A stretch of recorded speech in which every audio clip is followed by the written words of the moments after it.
Hello?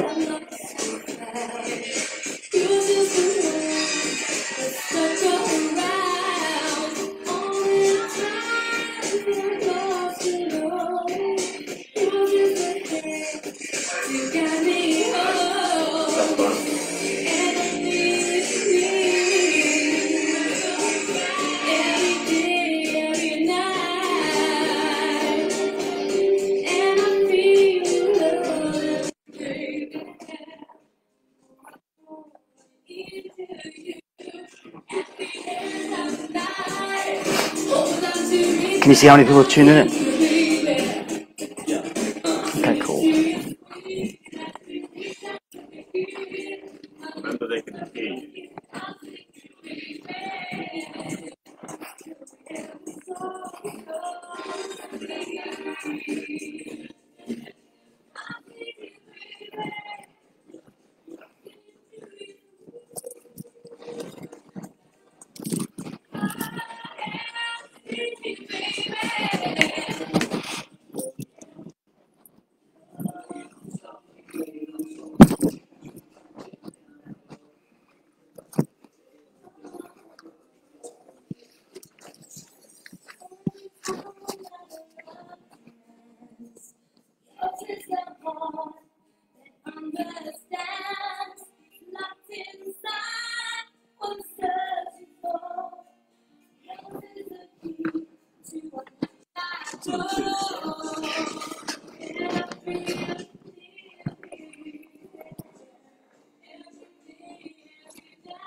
Ladies and gentlemen, this is the main event of the evening. And now, it's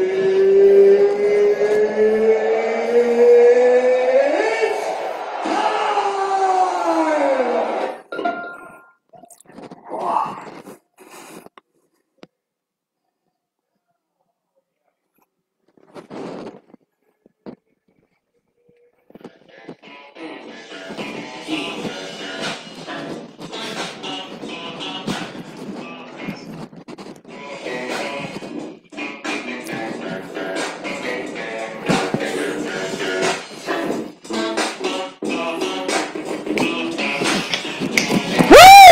Yeah!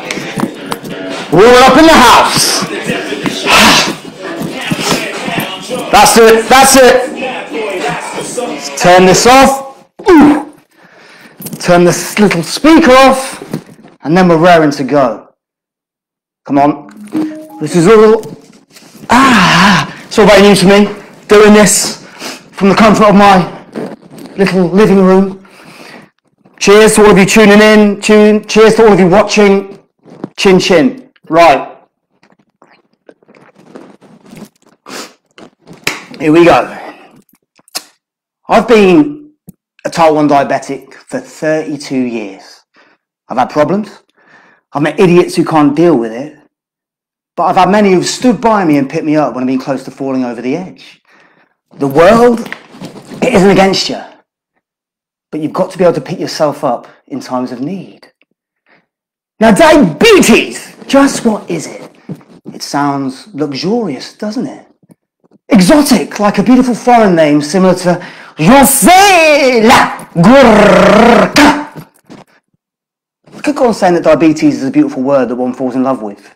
But unfortunately, this is far from the truth. It's something that can hit you and strike you down at any time in your life. Whenever we hear hospitals, injections, and long-named illnesses mentioned, this most definitely scares us all. Because it's a huge shock to the system when being told that you have to deal with something medical in your life, but you've got to overcome any obstacle when it's put in your way. I was just 11 years old when I was first told at 3 a.m. at Warwick Hospital on a Saturday morning, wearing my kinky Teenage Mutant Ninja Turtle pajamas, "I'm sorry to say this, young man, but you have diabetes." I suppose I was lucky to have been diagnosed at a young age rather than later on in life, because I didn't yet understand what the true meaning of life was all about. But I knew what diabetes was and what it meant in terms of living and dealing with it. My old Doris, my mum, she's a type 1 diabetic. My granddad, he was a type 2. But back in the good old days, you were never labelled with any particular type. It was just, you're diabetic. Now, in this day and age, we've got people asking, "What type are you? What letter of the alphabet relates to your condition?" "Oh, I've never heard of that type. Are you sure you've got diabetes? I mean, look at you. You've got the physique of a sunbed bulb." Type 1 was treated very differently when I was first diagnosed, and type 2, it wasn't really talked about because as far as most were concerned, there was only one type that you could have. This did mean that I wasn't allowed to eat sugary things, I wasn't allowed to eat junk food, but it did mean I was going to have to eat the most blandest, flavourless, carbohydrate-loaded foods. But it's something I could most definitely live with because I hadn't been given the death sentence. The worst part, whenever you are diagnosed with any health condition, is when you have your doctor sitting you down, telling you what your future entails. You sit there, shitting your pants, nodding your head aimlessly, not understanding a single word that's coming out of your doctor's mouth. This is what I went through. Type 1 diabetes is a serious lifelong health condition which occurs when the glucose in the blood is too high because the body can't use it properly. If left untreated, high glucose levels can cause serious health complications. So especially when you're so young and your parents first hear this, they begin to think he's fucked. It isn't explained correctly. And to complicate matters, I had some foul-breathed doctor, like he'd be necking turds at a bar, leaning on in, putting emphasis on words such as serious, dangerous, complications, death. Basically, what he was trying to say was, if you don't look after yourself, you, my friend, are fucked. Allow me to break it down for you. Jon-sel. Type 1 diabetes is an autoimmune condition. No one knows why we get it, we just do. It's got absolutely nothing to do with our bodies or the lifestyle that we may lead. No one knows why we get it.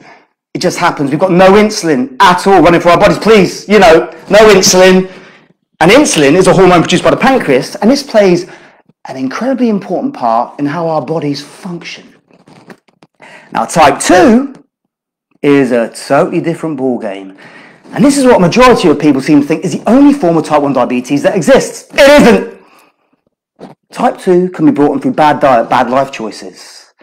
But 58% of type 2s can actually prevent or delay their health condition by leading a much healthier lifestyle. But this is where the truth hits home. Type 1, it can't be cured. It can't be prevented. Eating cinnamon isn't going to help.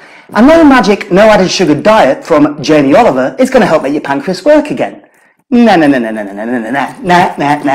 no. So there I was. Well, I left hospital ready to take the world by storm. But I was going to have to go about my business with this thing, now a permanent attraction in my everyday life. How was I going to deal with it? How was I going to stand up to it? Do you know what? I really had no fear. I was adamant. I was going to live my life to the fullest. I was going to be crazy. I was going to be insane. But most importantly, I was going to be very happy. So when you get a health condition, whatever it may be, you start to learn to live with it, adapt to it. But the bane of a diabetic's life becomes the words hypo and hyper. I've been dating hypos my entire life. Friends and family, unfortunately, they've had to deal with them. And they're pretty much sure they've had enough of the flamboyancy presented to them when one is having one of these special Jon-sel moments. A hypo means low blood sugar. This is when your blood sugar goes below a reading of 4. If you haven't got diabetes, lucky you, you can also have hypos, but your blood sugars will usually range between 4 and 7. Hypo comes on very quickly, and everyone has different symptoms. They can start with you shaking, you feel weak, it's like you're doing the worst impression of Elvis at a holiday park, Butlins. You start to sweat bucket loads, it's like you've been bobbing for chips in a deep fat fryer. You've got blurred vision, meaning you actually haven't got a clue what you're swiping on when you're on Tinder. Ooh, bearded woman, I like that. You've got hunger like no other, devouring anything sweet in a similar fashion to Augustus Gloop raiding Willy Wonka's chocolate fountain. Augustus, stay away from my chocolate! Mama! Sugar! And your personality goes from being Dr. Jekyll into Mr. Hyde, just like that. Some things make it more likely. You might have given yourself too much insulin. You haven't counted your carbohydrates correctly, meaning you haven't eaten enough to cover what you've given yourself. Or you might have gone out boozing, not realizing that this can send your blood sugars into the depths of doom. When you feel low, you need to eat or drink some with sugar immediately. The longer you leave it, the more at risk you are of passing out. And once you've passed out, and let's just say there's no one there to attend to your needs, your chances of falling into a diabetic coma can happen, and waking up is incredibly slim. This isn't a fairy tale where a little smooch on my lips is going to wake you back up. This is reality. This is the truth. This is real. It's scary. It's worrying. But this is why you'll see an assortment of type 1 diabetics worldwide holding hands with a sexy assortment of jelly babies on a daily basis. And then we have hyperglycemia. Or we could say, having a hyper!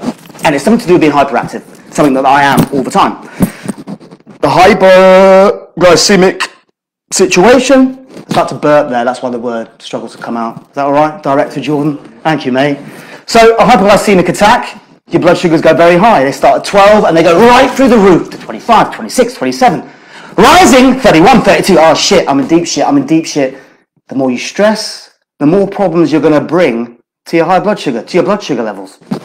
Now, the symptoms that high blood sugar brings to the yard don't exactly make you feel like you're oozing glamour whilst walking the red carpet.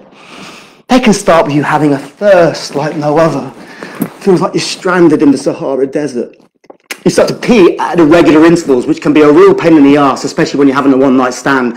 Sorry, I'm just leaving. Psst, back again. Sorry, just leaving. Psst, back again. It's horrendous. You end up looking as pale and as drained as Casper, the unfriendly ghost. And the mood that you bring is so ferocious that it would even make the Avengers not want to assemble. Some things, they make it more likely. You might have forgotten to take your injection. You haven't counted your carbs correctly again. This time, you haven't given yourself enough insulin to cover what you've eaten. You're stressed, you're run down, you're tired, you're drained. Or my classic, you might have overeaten from having a hypo. The list is endless. If you miss taking an injection, it isn't the end of the world.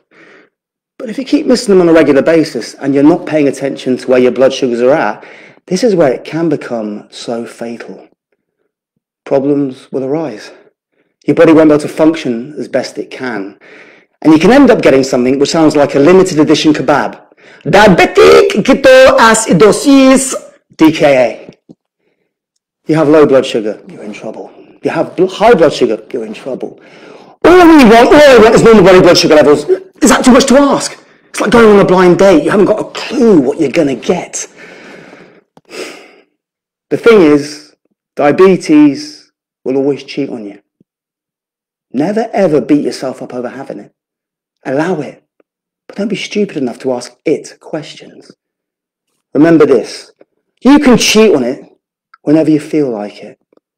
You wear the trousers in this relationship. You control it. It doesn't control you. Now, from a very early age, I'd always wanted to be the centre of attention. Weird, that. Weird, isn't it, Jordan? Yeah, I know. I never want to be the centre of attention. I wanted to be the one that made people laugh and at least try to entertain people in the most ridiculous madcap manner.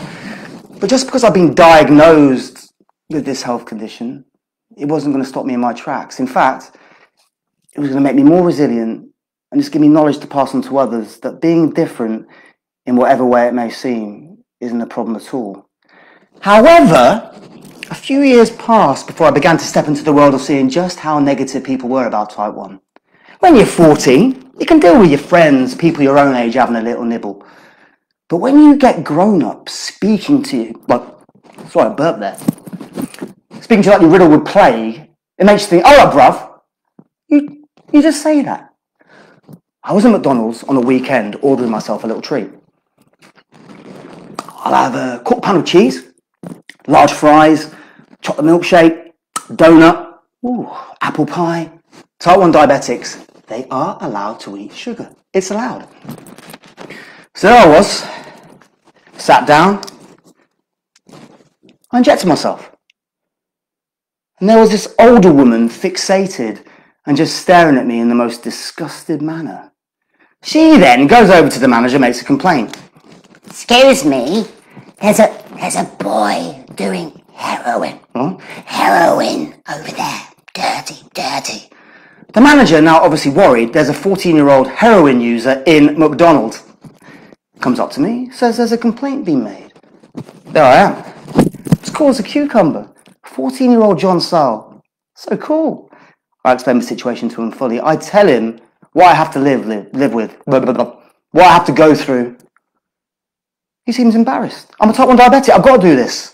He's embarrassed and he can't stop apologising.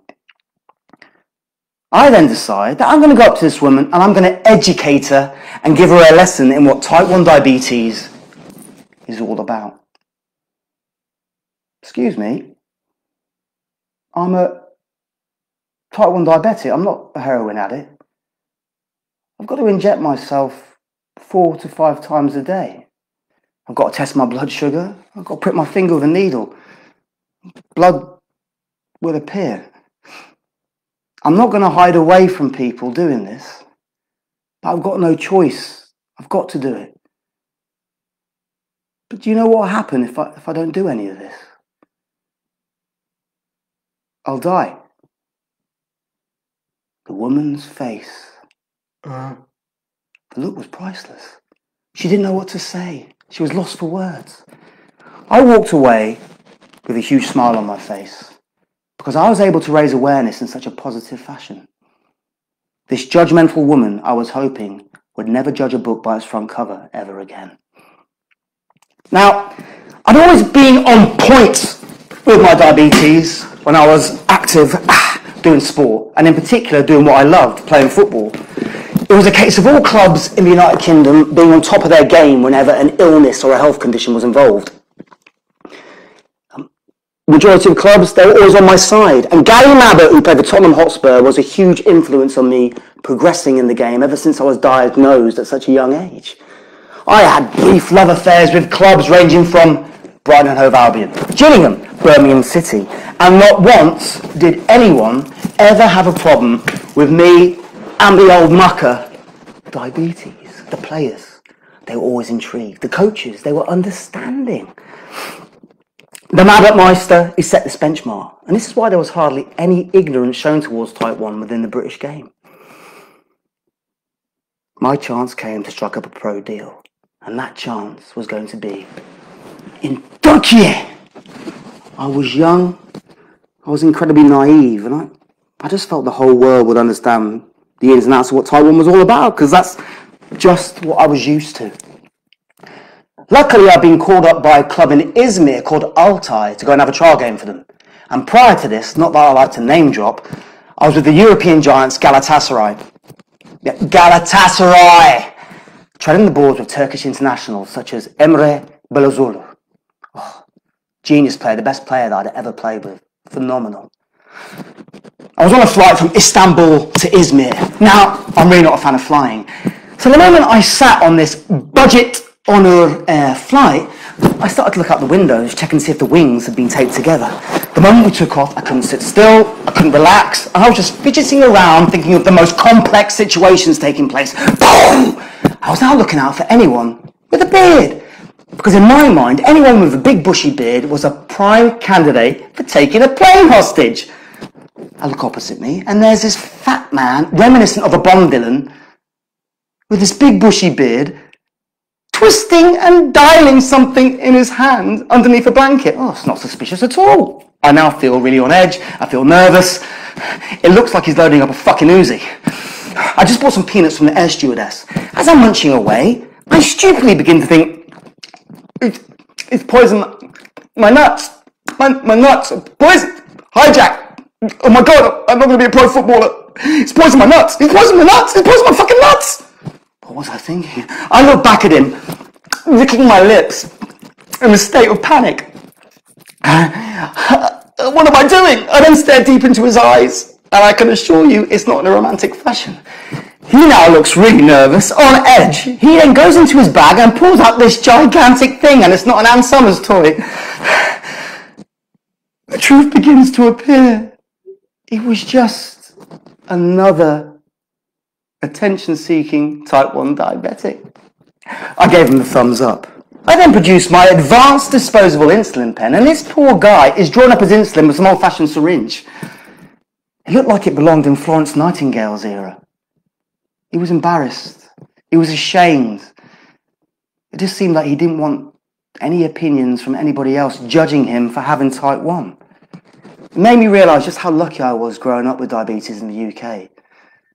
It seemed that other countries weren't that advanced with their diabetic medication, and more problems arose in countries that lacked understanding whenever a health condition such as diabetes was involved. I had to get my focus back.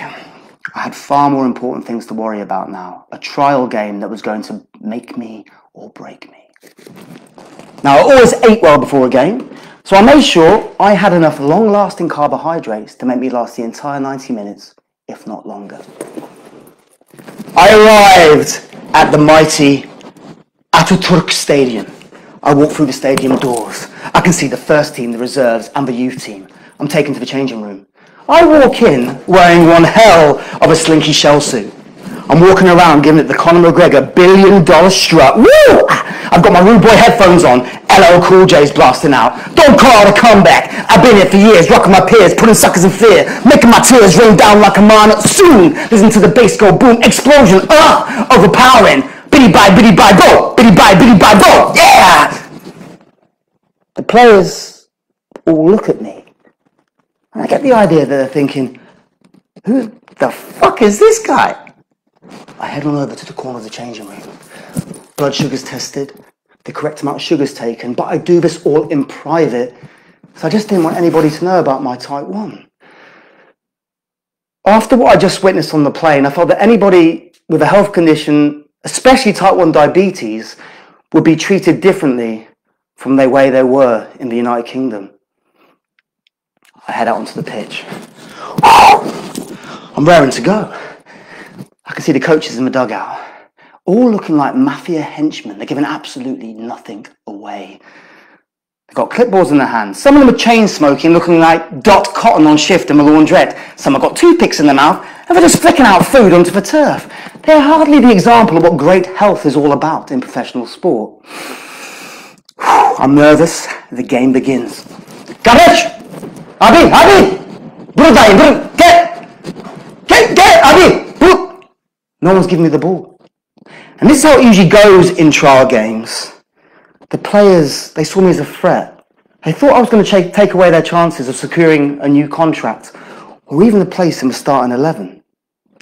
Suddenly, a golden opportunity arises. The midfielder plays the ball into my feet. I trap the ball with such a delicate, sexy touch. I've got a defender practically mounting me. I drop my shoulder. I leave him with his backside on the floor. The goalie comes rushing off his line. I then produce a little cheeky Romario step over.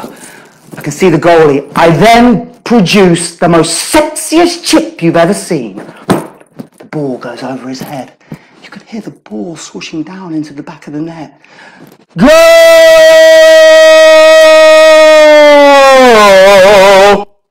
That's one goal. The players now realise I can play this game. The tension starts to lessen. A few moments later, another opportunity arises. My fellow striker, he shoots. The ball comes ricocheting off the post. I'm like a fox in the box. I'm in there. And I bury that ball into the bottom right-hand corner. Goal! Goal! Goal! Oh, goal! That's two goals. The heat is intense. I can feel the sun just scorching down onto the back of my neck. There isn't long to go, but the players are now giving me the ball on far more of a frequent basis. The left winger, who is such a magician with the ball at his feet, skins these two players beautifully. I've got the defenders in my back pocket. It's like I'm shopping at... I'll get my words, sorry there. It's like I'm shopping at Asda. Ching, ching. I edge away onto the edge of the 18-yard box and I wait. The left winger produces the most magical skills. Bobby Dazzler, eat your heart out. He looks up, he sees me, and he pings in this glorious cross. I wait. Everything slows down. I feel like I'm Pele in Escape to Victory, about to score the winning goal. Diddle-diddle-da! Diddle-diddle-da! Diddle-diddle-da! I rise on up. I head the ball into the back of the net. Goal!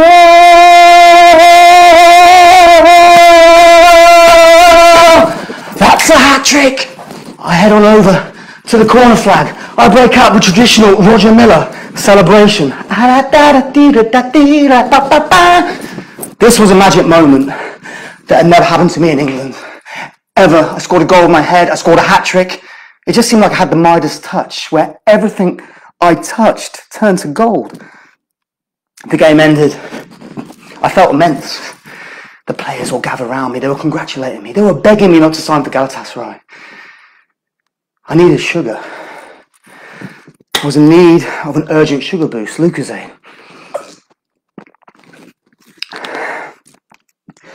I still decided to keep my diabetes hush-hush. There wasn't a need for them to know. All I cared about was satisfying those coaches to secure my contract. The head coach approached me after. He was this short, hunchbacked kind of man, who had the most bulbous nose. In fact, the biggest I'd ever seen. I couldn't take my eyes off it. He just kept going to me. Super! Bravo! Jon-sel, bravo! And these words, they leapt out of me with so much positivity. He said he'd be in touch, and we would see just how far this adventure was going to go. I flew back to England, and I waited. It was taking its time. I was beginning to get slightly impatient. The call then came.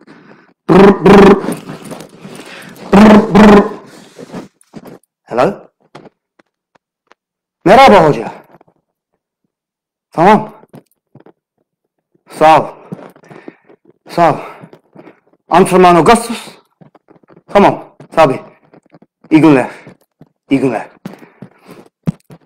Altay wouldn't give me my breakthrough in football. My parents were so proud, were so happy for me. But my dad, he knew how the Turks would work if they found out that I had diabetes. So he told me to keep it close to my chest and not say anything about it till I'd settled in and at least been there for a few months. Don't tell them you got diabetes, man. Don't tell them you got the diabetes, man. No. I didn't agree with him. I'd never had to do this in the UK. Why am I going to do it now? I wasn't embarrassed. I wasn't ashamed. I wanted to tell them. This is what I live with. I'm proud. I'm proud. I flew back to Turkey, and my dad came with me to my contract signing at the Alsancak Stadium, which was Altay's home ground. He was there to support and play a part in translating things for me, because my Turkish wasn't the best at speaking or understanding. He kept going on, though, saying, don't say anything about it, don't say anything about it. And this did begin to really piss me off and get on my tits. But the moment he saw me pipe up and try and say anything, his hand was placed firmly on the back of my neck, and a little twisting of the skin was applied. The medical I had was standard procedure, yet they didn't seem to do any tests which would have brought up my diabetes in any way, shape or form. It's weird. Mustafa Hoca, he seemed so sweet and so caring, and Başkan, who was the chairman, he was also full of praise. But I didn't have time to judge any of their characteristics. I was far too busy enjoying having my ego massaged. Jon-sel, hoş geldiniz. What is ours is yours. Football is good. Your football is good. Together we win. Büyük Altay. Büyük Altay. Gel canım, gel. The contract was signed. Fuck knows what I signed. But it just felt so good to be at a place I had dreamed about ever since I was a small boy. Training took place, and my life as a professional footballer began. But the words my dad had said to me stuck to me like glue. Don't tell them you got diabetes, man. Don't tell them you got diabetes, man. And this little voice would pop inside my head and it'd just say, tell them, you're a pussy-o. Man up. Tell them what you've got to live with. Tell them what you've got to deal with. Tell them you're a diabetic. Do it. Do it. Whenever we trained, we would have water breaks. I'd always go off and do the necessary things to make sure my blood sugars remained at a reasonable level. Diabetes in Turkey is known as şeker hastası. Some of the players understood what this was, some of them didn't. As the weeks went by, I began to fill them in fuller detail as to what it was all about. But I told them they couldn't tell anyone. This was our secret. The coaches, the chairman, the first team players, no one could find out about this. The point I made to them, the main point, was that if I ever seemed to be behaving in a bit of a strange manner, they needed to get me şeker, sugar, immediately. Sunday was match day. I was now 1 week away from making my debut in the reserves. On this particular morning, I gave myself my injection, but I didn't eat anything. I put this all down to the nerves and the excitement of going to see my team play and the first team play in a sold-out stadium. I left my apartment with no blood testing machine and no sugar on me whatsoever. I made a rookie mistake. I arrived at the Alsancak Stadium, really not aware of what was going on. Went into the changing room, the players all greeted me, they gave me a hug. And there he was, the gnome, Mustafa Hoca. And he seemed a little off. He started to do this really boring team talk. It went on, but the moment he left, I started to crack jokes behind his back. And being the team joker, this was part and parcel of my job. The players loved me taking the piss out of him, but this was my chance to strike piss-take gold. I decided to imitate him, getting angry and just shouting out the players' names. Now, he always wore his pants really high up, so there I am. And it begins. Ali, Jon-sel, top, boy. Yeah, mate. The players are laughing uncontrollably. And as I'm doing this, he suddenly just appears out of nowhere, just like that. Merhaba Hoca. Oh, fuck. My blood sugars were lowering at the speed of light. I didn't know what was going on. This was the first time in my life that I was having a hypo and never getting any symptoms. I went up into the stadium stands with some of my teammates, the club officials, the chairman, to go and watch the first team play. The first team came out and the fans went absolutely wild. Look, da da da, all die, ba ba ba. Look, da da da, all die. That old man with their tops off playing the drums, ba ba ba ba ba ba. Fireworks, bang bang bang. I was feeling so odd. I couldn't really work out what was going on. I'd now reached the point of no return. All I remember was the first 15 minutes of the game against Kocaelispor. The rest was me being brought back round by a teammate. Expletives were firing out of my mouth. It's like I'd been knocking back continuous shots of raki. I was behaving like an abusive drunk, intent on causing so much trouble. Fuck off. Your mother, fuck off. Fucking Beth. You looking at? Fuck you looking at? My fellow striker Ali, he realised what was going on. He remembered what I told him. He dashed off to get me a can of sheker. Anything with sugar in it, Coca-Cola, it didn't matter. He gets back in the nick of time and just pours this sugary liquid down my throat. About 30 minutes later, I started to come back round and I felt simply awful. My teammates were worried. The first team, some of them thought that the club had employed someone with a drink problem. And the club officials, they were all taken back by what they had just seen because they weren't aware that I had shekar hastası. And to some of them, this classed you as having an extreme disability. Surely this wasn't going to jeopardise my contract. Why would it? I had a hypo, that was it. Nothing more, nothing less. I've had them in England. I'll be fine. I'd never been in a situation quite as severe as this before with my type 1. The game ended, the stadium emptied, and the first team goalkeeper said he'd give me a lift back home. Nothing was mentioned about what had just happened. The next morning, I was alright. Blood sugars back to normal, not a hypo in sight. I went into training my usual jovial self, and the players, as expected, were asking me how I was. Nabe Jon-sel, nabe. I started to take the piss out of what happened to me because this is how I dealt with situations most people would expect a serious response to. I didn't know what to say deep down. I was putting a face on. But the coaches, they were all staring at me as if I was sick. Lots of whispering was taking place. It made me feel uneasy. I knew they were talking about me. Who else are they going to be talking about? I was paranoid.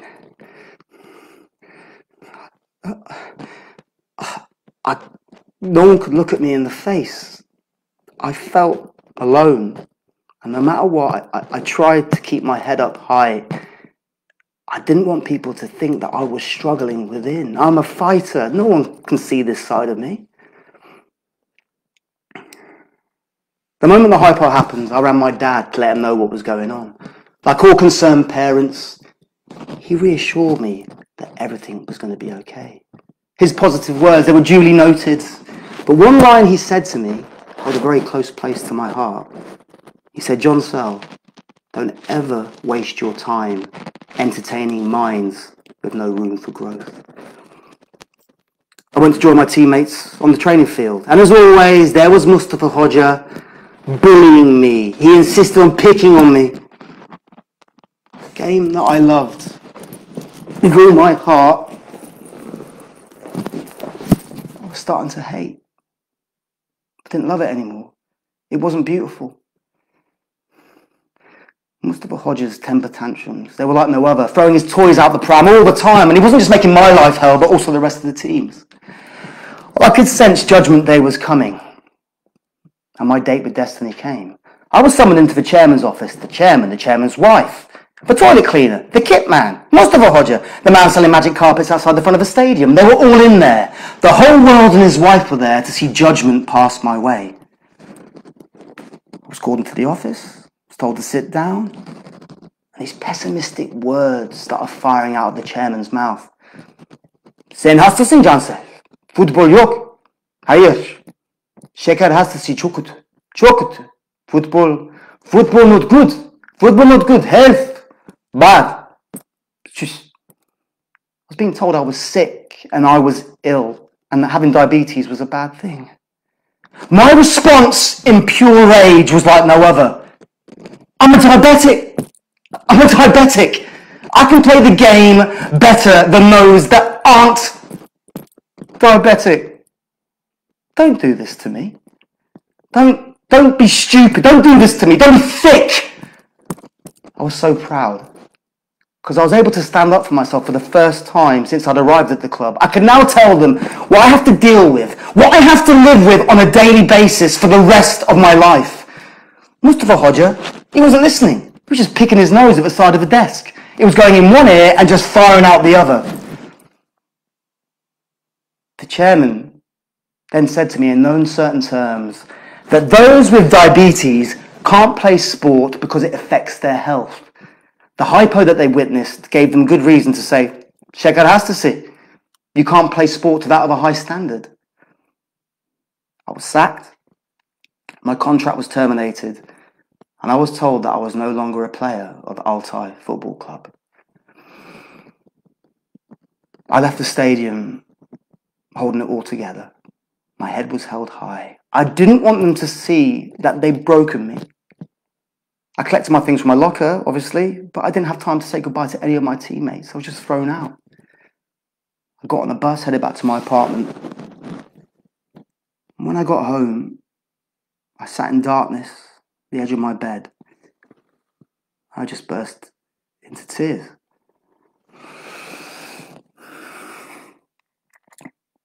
What are my friends going to say?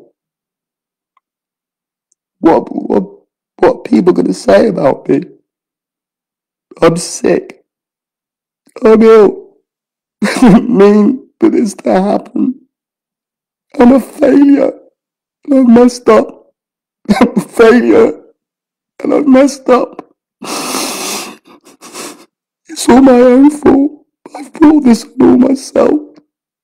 It's all my own fault. I brought this on all myself.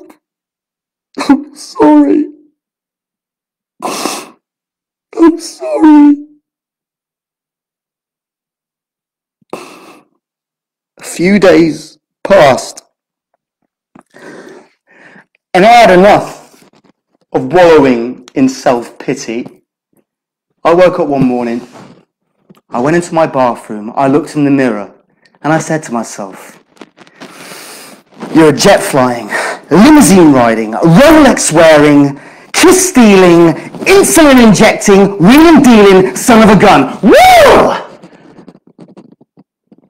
Still to this day, I ask questions of what if.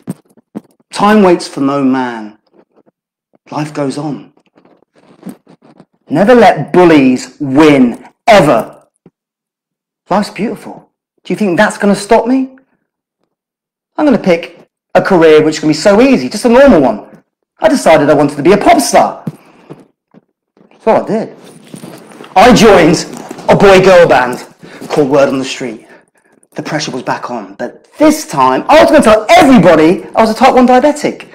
Being in the public eye was going to be taken to a whole new level. The lifestyle of a pop star is in fact similar to the lifestyle led by professional footballers in terms of the training. You've got early starts, lots of work and fitness, and you've got to be able to handle the most extreme situations under the most intense pressure. The one thing I'm leaving out though is the hardcore partying and boozy sessions held in hotel rooms, hotel toilets, hotel car parks, village hall dressing rooms, arenas. It was like Darwin said, survival of the fit. I was well behaved as a footballer. I only drank once in a blue moon. I was so anal and so precise with my health. But the moment I ended up going to university and drama school, I was introduced to a lifestyle of partying. And this is something I most definitely had to play catch up with. I then discovered that I had this newfound talent. And that talent was I behaved like a rock star. In my pop star life, my clothes would be getting ripped off at any given moment. I'd be running stark bullet naked around hotels, doing the most insane things, drinking the most ridiculous drinks. I tried to get up with Vanessa Phelps. I was setting off fire alarms in hotel rooms, but to then be found by a female member of S Club 7 with her underwear on my head is when I knew that I had made it. Hannah from S Club 7's pants, to be precise. So, what was I going to do now? I was at a stage where I was loving life. This is what pop star life was all about.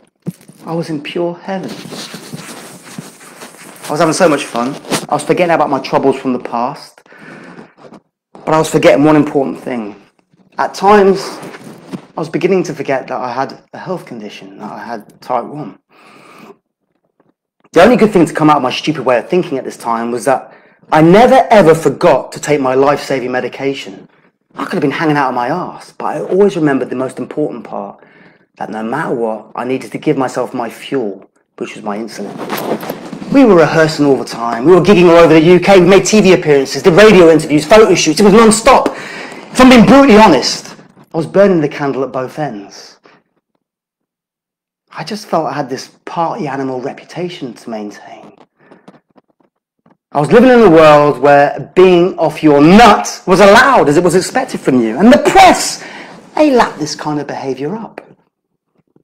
I was having lots of hypos, but always handling any diabetic problem if it arose. I could have been hungover, but I never let my type 1 show. I always felt invincible. I always felt as tough as nails. Nothing was ever going to defeat me. Ever. I didn't want my record company or management to think that they'd employed a weak or lazy person. I still worried because of what happened to me in Turkey, and I didn't want to ruin, yet again, another golden opportunity that had risen for me. The very first gig we did was for the BBC programme Live and Kicking at Chesington World of Adventures. We'd only been rehearsing as a band for 1 week, so we were thrown in the deep end immediately. We were performing alongside acts such as Five, Westlife, A1, S Club 7, The Double Denim Elite, Bewitched. I had nothing to worry about. Everyone I worked with knew what I had to live with. They knew what I had to deal with. I was always fed. I was always looked after. I felt like a prince. This was me now living life in glamorous colour. The very first performance, it went really well. It was amazing. My blood sugars, they were stable, not a hypo or hyper in sight. I knew I was going to face many tough things in this industry, and the pop fans, they were going to prepare me for times when I simply had to suck it up and be as tough as fuck. We took to the stage, and there I was, cocksure, confident. As we're singing our song, Sing It To You, and the routine's going down, da-da-da-da-da, it's nearly time for my epic part of the song. There's loads of girls in the crowd. They're screaming their heads off. Ah! It's manic. And I can see this Westlife fan. She looks so sweet and so innocent. It's like butter wouldn't melt. I give her a cheeky little Jon-sel wink. I then approach her, ready for my part of the song. Bang, bang. I'll sing to you, baby. This girl, who looks sweet and innocent, suddenly becomes this creature from the Blue Lagoon, looking at me with so much menace, and she just goes, "Fuck you!" I head back up the centre of the stage to join my bandmates, and I'm thinking, what on earth was that? I've got a chance to shine again coming up. This time I can see this moody Five fan at the front of the stage. And I decide I'm going to go and woo her with my mini rap. This chick has a face like thunder. It's like a bulldog chewing wasp. I get myself ready. Poised, ready, let's do this. I'm singing to you, baby, because you'll always be my lady, and I'm going to drive you crazy like this. I then unleash a Ricky Martin-esque pelvic thrust. Surely this is going to have this girl falling at my feet. She looks at me. She breaks out this little smile. She then starts to imitate giving me a blowjob. I head up the side of the stage this time, and I'm thinking, what is going on? Jesus Christ. Like it, it's good. From that moment, I knew I was going to be prepared for anything thrown my way in this so-called thing called life. Football fans, they're on it. Pop fans are on a totally different level. They're fucking insane. They would support their favourite bands through thick and thin. They didn't want any new bands trying to steal their favourite band's limelight, but they would do all they could to see you succeed. I was at the happiest I'd been in my entire life. I felt like I'd arrived, and this is what my calling in life was all about. As it was our first performance together, we decided to go out and celebrate. I gave myself my usual evening injection, and I didn't eat anything. I was stupid. I was a stupid boy. But this is because I'm nervous. I was excited about the day I just had. But I have been fairly low all day because I've been at it like a hyperactive rampant rabbit. We headed to an exclusive members club called the Funky Buddha Lounge. Now this was the place to be seen. I had the intentions I was going to pull a member of Atomic Kittens, a member of All Saints. In fact, I was going to go all out and pull all of the Spice Girls, even the sporty one. We head to the bar. We all decide we're going to have the classic, just the one drink. 1 turns to 2, 2 turns to 3, 3 turns to 4, 4 turns to 5. Sambuca shots made an appearance, and suddenly the mentality of being on best behaviour dramatically changed. We partied hard. Woo! We were throwing shapes throughout the night. Towards the end of the evening, I started to behave in a very weird way. I could be seen in the corner of the club, dry humping a stool. My band members weren't aware that I was in need of sugar. They all thought I was behaving normally, because obviously this is what people do when they go to clubs. They just dry hump stools. The lights came up. We headed out to our tour van. I begin dribbling. And I look in the right drunken state. He's done cocaine. He's done the cocaine. He's done the cocaine. No, pet. He's just had a little bit to drink. It's drugs. Look, he's chewing his face off. Look at that. It's cocaine. It's cocaine. No. Oh, shit. What shall we do? Shit. They should have called 999. They didn't. Instead, I was bundled into the back of the car. But then Kirsty has a slight understanding of what's going on. We head to a 24-hour Shell garage. The girls get out, Leighton stays with me. They raid the entire confectionery section. They get back in, they feed me Lucozade, Mars bar, the whole milk tray. We then drive off to a relaxing little greasy spoon, an overnight cafe. I woke about 35 minutes later, 40 minutes later. My head was sore, but I woke with my head lying down in a plate of egg and beans. I looked really attractive, so sexy. The next morning, I was all right. I had nothing to worry about, nothing at all. Because everyone knew that my behaviour was linked to my type 1. I wasn't judged. I wasn't being judged. But the girls' behaviour did start to absolutely get on my tits. Have you tested your blood sugar? Have you eaten your carbs? I think you're having a hyper. No, I'm not. I think you're having... No, I'm not. Test your blood... Look. Test your blood sugar. Test your blood sugar. What is it? 2.1. I told you. These guys were my saving grace. They knew how type 1 and me worked. It was amazing. We were so busy, and we were now constantly living our life in the fast lane. We were about to embark on our first arena tour supporting the boy band 911. We were headed to the Manchester Evening News Arena. I was so physically drained. I was so tired from everything that was going on. I wasn't eating correctly. I just kept filling myself up with copious amounts of junk food, Burger King, KFC, McDonald's, you name it, I ate it. And I wasn't testing my blood sugar at all, ever. Why? Because I felt I had the skills of Mystic Meg, where I could predict what they were without actually testing. We're driving into the back of the arena. We're heading in to do our sound check. The fans are waiting outside, and the sound is intense. Ah, Jon-sel, Kirsty, Leighton, Becky. I didn't sound anything like that, but it was still great. Ah! Mark, our tour manager, who's a doppelganger for Grant Mitchell, thinks I'm being my usual cheeky self as the banter's firing out on all levels. It then becomes clear that Jon-sel has left the building. He's insane. He's off his head. My head starts to twitch in a similar fashion to the child from The Exorcist. My eyes are glaring, and I start to make the most obscene, revolting sexual animal intercourse sounds. Pretty boy.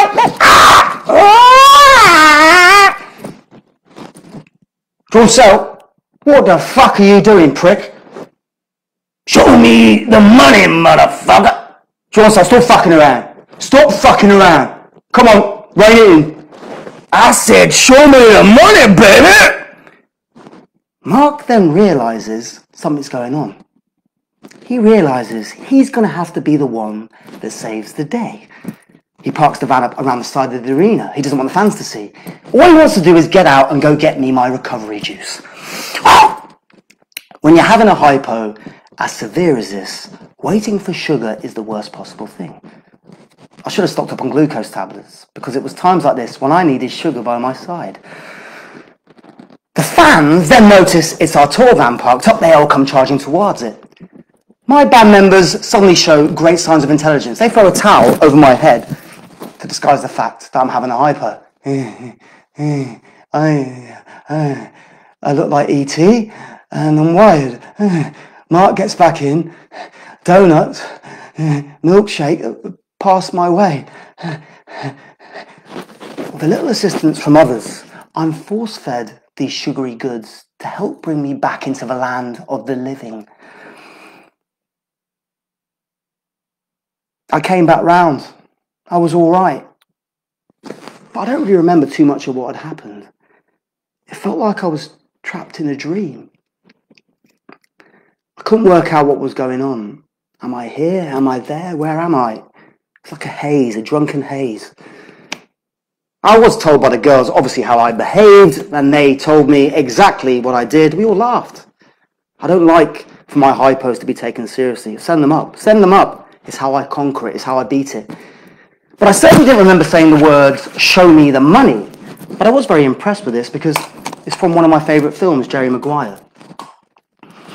Now, the music business is incredibly short-lived unless you're one of the chosen few who's been lucky enough to have got that golden breakthrough. I'd spent a good 4 years on board the roller coaster that was pop music, but I just felt it was now time for me to pack up my things and move on to new ventures. I had no choice but to quit. Things weren't moving in the right direction. I wasn't earning any money. I didn't have anywhere I could call home. And I was still trying to reclaim former glories from my band days, and these were now miles away. I'd never needed to step into the real world. I always lived in Jon-sel's world, because I always believed that I could achieve any big dreams that I'd set out for myself. I would tell myself mantras daily. It's mine. I want it. It's mine. I'm too stressed to be blessed. I am the creator of my destiny. The band split after being together for near enough 2 years. I had a solo career. That lasted 2 years. But this dream was now coming to an end. It seemed that I loved the business more than it loved me. Decisions, decisions. What am I going to do now? Do you know what? I'm going to go back to where it all started. I'm going to go back into the world of acting. I managed to land myself a big theatrical agent. Acting jobs came rolling in, odd temp jobs popped up, but I never ever took those seriously because I always knew there'd be a short-term plan. My diabetes was all right. I couldn't afford to go out and party like I used to. But I did start to hate myself every now and again because my careers in music and sport hadn't come to that superstar status. And I hated it when people would ask me what I used to do for a living. Yeah, mate, I played football. Yeah, of course you do. Yeah, you played for Galatasaray. Yeah, ooh. Yeah, I was a pop star for a little while. Toured with Britney Spears at an arena. Ooh, yeah, Britney, ooh, pop star, ooh. The rage would build. I'd drop in a few more names, and then I'd just drop in the words, Google, Jon-sel. The real world hit me and my mental health hard when I got a temp job working as a barman in a Spearmint Rhino strip club. My diabetes suffered immensely. The hours of working from 6 p.m. to 6 a.m. were horrendous, but I was in desperate need of earning money. To make matters worse, I stupidly ended up having a relationship and moving in with one of the strippers who went by the name of Unmagical Michaela. And to be frank, she was never very supportive. I had many hypos and many hyper-temper tantrums with this particular girl, and she could never really grasp how to deal with it. I hit the lowest of the lows. I hit the booze. I wasn't eating anything at all, and my blood sugar suffered. My past was catching up with me. I was living in the past. I just couldn't let the bad luck that I had leave me. I had this huge weight upon my shoulders, and I kept pushing myself further down, further down, further down. I kept holding on, but I just didn't know which way to turn. I was then saved at the right moment in time. I managed to land a lead role playing Joe Vegas in Fame the Musical. Acting life, it's brutal. When you're working, it's amazing. When you're out of work, it's so hard. And unless you're in this business, people really don't understand what it's all about. After Fame, I had to face the real world again. Why can't I just be a pop star footballing actor? Was that too much to ask? Acting jobs, they dried up. I wasn't getting auditions. Temp jobs, they came in. I was sacked. Jobsworth managers just didn't understand what Type 1 was all about. I was in a state yet again. Eventually I got a flat with a very good friend of mine, but a week after we both moved in, we were both sacked from our jobs. I was now on self-destruct. I was getting myself so fucked up. I was drinking loads. I was doing drugs. I was out of control. I had demons. I was now battling heavy bouts of depression with a constant stream of suicidal thoughts. I was just putting so much pressure on myself to succeed, trying to prove all these naysayers wrong. People just didn't understand the life that I had led. Everyone was coming at me with these irrelevant opinions, judging me. And I was now stuck doing things that I could never ever have imagined happening to me. The parties were heavy. I fucked anything that moved. I couldn't care less. I just wanted to get so off my face so I didn't have to face up to the reality of what I was actually going through. I took my anger out on those closest to me, and that's all because of the frustration that I was going through. And my parents, they suffered the most because they just didn't know how to help me. The worst part was when my landlord came round to visit me and my flatmate Wayne. Wayne just got a new job. I was still unemployed. I decided to run a bath, but I just let it run. I was having lots of bad hypos at this time, and it was getting to the point where they were that bad, I'd get naked and just smear myself in Bovril and peanut butter. I'd lost the plot. The bath was overflowing into the flat down below. They've obviously called the landlord. The landlord lets himself in a state of panic, turns the bath off. He comes in to the living room where I'm passed out naked with my laptop open, and this idiot thinks that I'm pleasuring myself having a wank. I'm passed out. I'm unconscious. How on earth am I wanking? He calls my flatmate at work. Wayne, Jon-sel is wanking. He's wanking. He's passed out and he's wanking. Wayne, obviously worried. No, Boston. He's diabetic. He needs sugar. He needs sugar now, please. He needs sugar. He's type 1 diabetic. Please just get him sugar. The gentleman that my landlord is decides to just run off, and he leaves me passed out naked. Wayne, worried, calls my dad. My dad is miles away. My dad, now shaking his pants, calls 999. Paramedics arrive. They kick the door down. I'm given my glucagon injection, and I'm saved just before there's no chance of me being alive again. If Wayne hadn't helped me, If my dad hadn't have helped me, I'd be dead. Worrying. But a week after this had happened, we were both handed our eviction notice. My diabetes had me classed as being a drug addict. Ignorance had reared its ugly little head yet again. Could this get any worse? I was now on the verge of being homeless. A job at Gatwick Airport then came. Support from my family helped me get a studio flat, but I still felt so useless and so worthless. I was in such a state and I wasn't looking after myself. But the job was a flexible one, so it meant I could attend auditions if they ever popped up. The life of an actor was certainly proving to be harder than I first thought.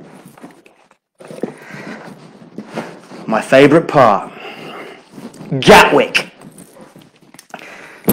Now, Gatwick Airport really isn't a good place for a type 1 diabetic to work. The hours of working from 6 a.m.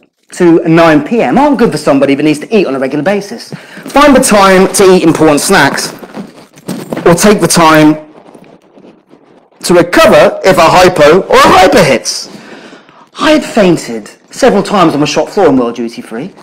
Sometimes it would be so bad that my body would be jerking around so violently that it looked like I'd been blessed by one of those American preachers. I think onlookers half the time expected me to be shouting out words of, Jesus, I can rock and roll, praise be the Lord, praise be the Lord, praise be the Lord. I was struggling to maintain reasonable blood sugar levels. I was hypoing now on far more of a frequent basis.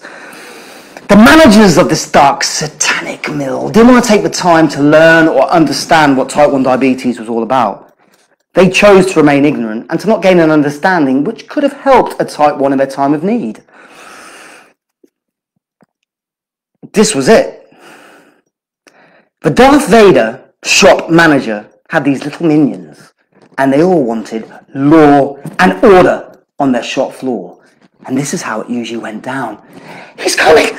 Don't breathe! Don't chew anything! Just stand up straight! Oh my God, you're gonna get ripped! You're gonna get stoned! You're gonna get... Oh God! Just don't talk! Just leave! Oh my God, he's coming! He's coming! Do, do, do, do, do, do. Do, do, do, do, do, do, do, do. Why do you look so tired? Oh, having a hypo. I gave myself too much insulin. Oh, does insulin have any floral notes in it? My medication. Well, it's hardly going to get yourselves on the shop floor now, is it? I'm a type 1 diabetic. Oh, what department does he work in? Airport lifestyle was damaging my health, not only mentally, but also physically. Not seeing daylight in a 14-hour shift was like I was serving time in solitary confinement at Alcatraz. Whenever a shift finished, I would behave like I was Andy Dufresne from the Shawshank Redemption, breaking out to be a free man again. I just want to see light. Light! It's just amazing. My airport pass was currently coming to an end. I was in need of getting a new one. My diabetes had been the worst it had been in my entire life. I was hypoing all the time. My mental health was at the worst it had been, and I was just struggling to find a balance within, which was going to help make me feel so much better within myself. I've been on a waiting list for several years to be put on my pants are a bit high there, on an insulin pump. Luckily, I've been given the green light. This was a game changer that was going to help me in so many positive ways. The insulin pump is a device that was hopefully going to help regulate my blood sugar levels and clear up the amount of dangerous hypos I've been having. The morning came for me to get my pass. And when it came for you getting your ID, it was like you had to jump through hoops and perform like a dog at cross. You're made to wait in what seemed like a medieval dungeon with all the workers never ever smiling, looking like they're about to meet their fate from some barbaric executioner. I've been waiting for 45 minutes. I hadn't eaten any breakfast, but I couldn't afford to miss my appointment time. I injected myself a good hour before going in. I expected to be seen within 20 minutes. This was spelling out danger. I was now having hypos and never getting any symptoms. I was living with hypo unawareness. I was summoned to the security booth to go through the usual fiff-faff. I felt enclosed in. I was sweating loads. I started to show signs of Dr. Bruce Banner transforming into the Incredible Hulk. But the only thing bothering my mind was I felt I was about to be questioned as to why my parents called me Jon-sel's gherkins.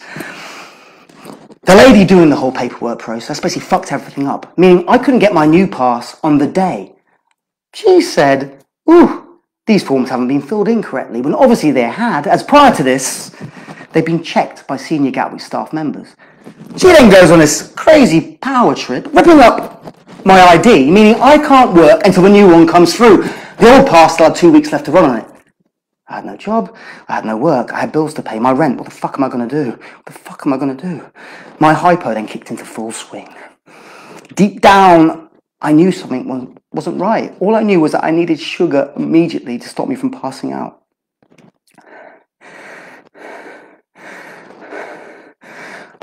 I went into the craziest Ultimate Warrior rage. My head started to do its usual sexy twitch. My eyes were demonic. They were glazed. They were glaring.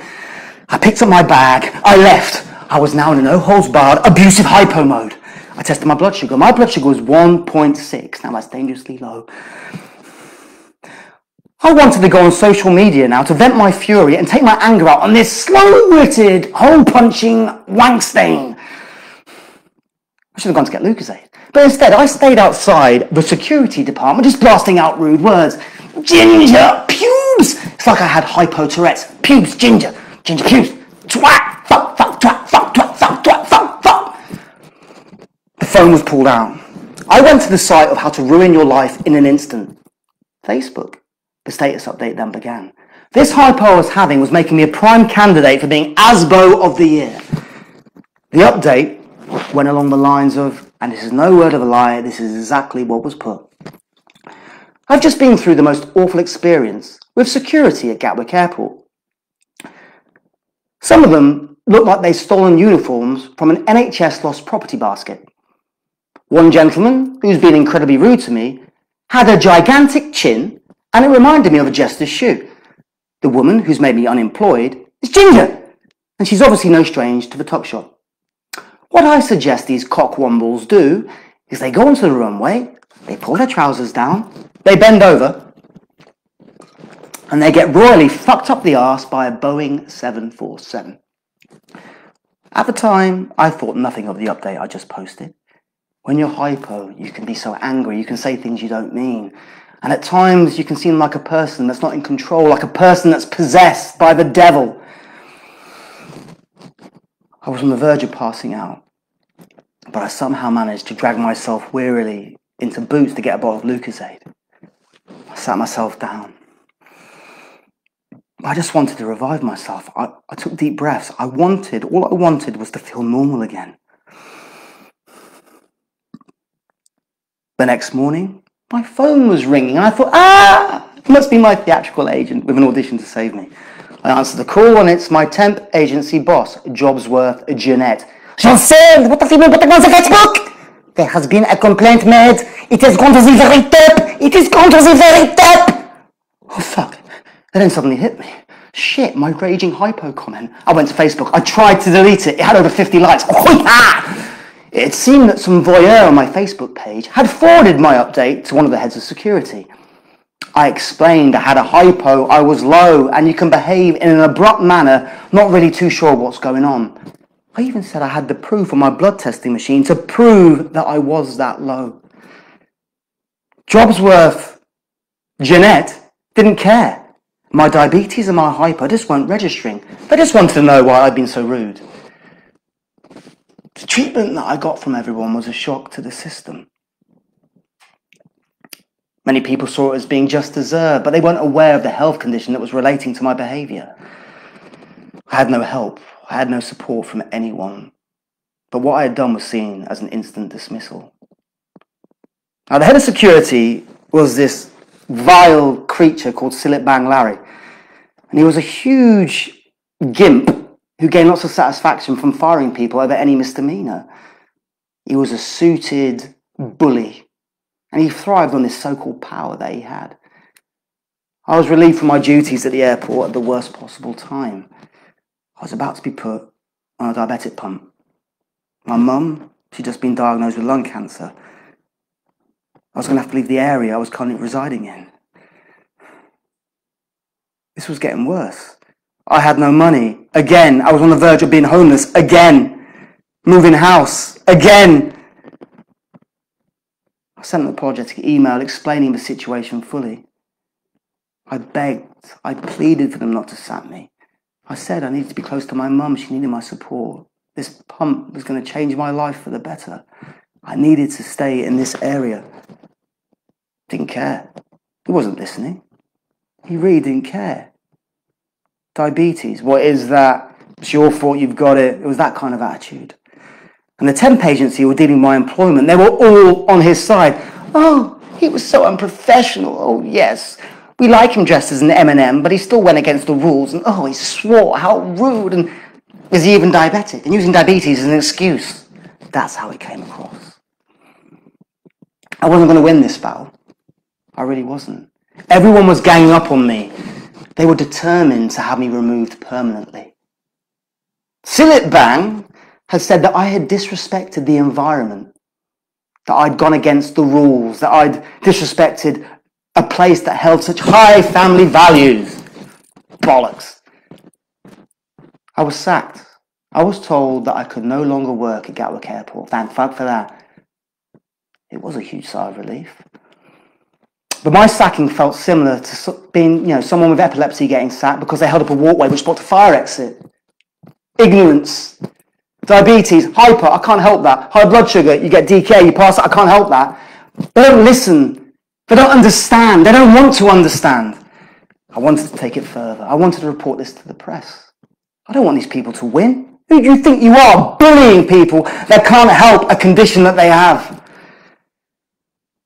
I'm not proud of this. And I certainly wouldn't do it now. Actually, I really would. I sent this tosser lots of junk emails of Viagra discount deals, sex toys, and animal erections. Now, in my 32 years of being a type 1, I've been incredibly lucky to have had no severe issues come at me like a wrecking ball, especially with Miley Cyrus on top of it. It's been tough. I've had many scares with a leak behind my eye, which is known as a macular edema. I've passed out from having hypos. But I've always been lucky enough to have had people close by save me. I'd never want any type 1 to take a risk by not looking after themselves and it being too little too late. The one thing that really winds me up, and it still does to this day, is when the press and those people that have got the power to make people more aware regarding such a health condition always seem to mention type 2. Type 1 always pushed under the carpet, pushed to the side, treated like some dirty little secret. Type 2 is the one they always mention. The thing is, I've said this throughout, type 1 and type 2, they're incredibly different. But the outcome of both, if treated badly, is severe and extremely dangerous. My mum, bless her, she hasn't been as lucky as me. I've had love and support along the way. And as much as it breaks my heart talking about it, it just serves as a constant reminder of how important it is to take really good care of yourself. I always joke about the possible outcomes of what type 1 can do to me, because that's how I deal with it. Not everyone likes what I've got to say about type 1 diabetes, how I've lived with it. But when it comes to health conditions, everyone's going to have a different view, a different perspective. But you've got to take stock of yourself, and you've got to be able to make small improvements to self-care as best you can. Now, Mother Gherkin, she's been struck in a take-no-prisoners diabetic sandstorm. Her body's breaking down. Problems have arisen, but problems which could have been prevented, they've actually stopped her from living a life which is meant to be full of joy. She has heart problems. She had a heart attack at the age of 42. She suffered with something called cardiovascular disease. She's had one of her toes amputated. She has neuropathy problems, meaning she can feel no sensations in her hands or her feet. And she's on the verge of being partially sighted. Amongst all these horrible little problems, she's been fighting lung cancer for the past 7 years. And she says to me, the problems she's faced with her diabetes are far worse than the fight she's had to put in to beat the big C. My mum, she's a fighter. She refuses to be beaten. But she tells me all the time now, Jon-sel, look after yourself, my love. Because look what type 1 diabetes has done to me. You have to be smart. Never ever overanalyze situations. Focus on you and always be willing to learn from the mistakes that you may make. Believe it or not, life is to be lived. Yes, it is. It's easier said than done, but it is. You're meant to love it. You're meant to smile. You've got to pick yourself up no matter what life throws at you. You have to. But you've got to be intelligent enough to amend your ways. If you ever feel like you're sliding on down a slippery slope, I hope that one day a cure does appear. And I can tell my grandkids, random people, oi! Once upon a time, I had diabetes. I've never been the most perfect diabetic. I never will be. Because perfection with diabetes doesn't exist. You go online, you see these perfect figures, these perfect everything. Lies, lies, lies. If you're perfect, your pancreas will work. So get over that. Don't beat yourself up. Ever. Run your own race. You have to run your own race. But as I've gotten older, I've learned how true the saying is. Your health is your wealth. I don't want to go blind. I don't want a body that can't move. I don't want an amputation. And I certainly don't want erectile dysfunction. Jon-sel's party popper has still got plenty of loving to give. Isn't that right, Jordan? Oh, you gave me a little wink there. Sly dog. So, oh look, he's laughing there. I love it. I've lost my ways now because I've looked at you. So the thing is, oh God, my party popper, ridiculous. Many problems you'll face, and this year, 2020, has been horrendous for so many people. Mental health. Those people who haven't got diabetes. But the thing is, do never, ever, ever let anyone judge you. Irrelevant opinion. They don't know what you're going through. They don't know the truth. Ignore them. It doesn't matter what anyone thinks, it's what you think of yourself. You keep your head up high all the time. It's what you got to do. I mean, a fair few years, I nearly lost my life through pure ignorance. Pure type 1 stupidity. This year, it nearly happened again. But that's my fault. I had diabetes burnout this year. But the thing is, type 1 diabetes, any health condition, does not mean it's the end of your life. It doesn't. When a new day starts, a new chapter beckons. For sure, when I wake up in the morning, I can get pissed off. My pump alarms, beep, beep, they're going off, beep, beep, shut up, beep, beep, get a hammer. But you know what? I'm alive. I'm living. Boom. Not everyone's as lucky to be alive. So count your lucky stars. It doesn't matter what you got. You're alive. Take it in. And no matter what, I will recite the Jon-sel morning mantra. You've got to hold your head up high. You've got to let out a tremendous woo. Woo! You've got to look at those pessimistic energy snipers in the eye. You've got to give them a cheeky little wink. And a magnificent theatrical voice, you'll tell them, keep calm. I'm only diabetic. And if you're not diabetic, you just tell them, you keep calm. I'm magical just the way I am. Thank you for listening. There are a few fuck-ups there because I've never done it in my living room. And obviously, it was trying to establish how things were. But no, I'm happy I did it. Thank you for tuning in, those people that did tune in. Obviously, this performance was for my mum, who's still going through her cancer treatment. She's got terminal lung cancer. Her type 1 shakes her up, but she's tough, man. She's a tough cookie. I haven't seen her all year, which has been tough because of COVID. But I'm sending my love to all of you just to keep your head up high and just for you to enjoy yourself because you've got to. Life's too short. But I've got a little link. If you're able to donate money to cancer research, that would be great. Small donations. Just want to do this for my mum. I really do. It means a lot to me. And like I say, she's a huge part of this story. Thank you for tuning in. I'm now going to have a few beers. I need to. But thank you so much. Do you know what? People tuned in. I didn't think many people were going to make appearances tonight. And I thought just a couple. And over 50 came to see me. Thank you. I love you and I'll see you soon. Lots of love.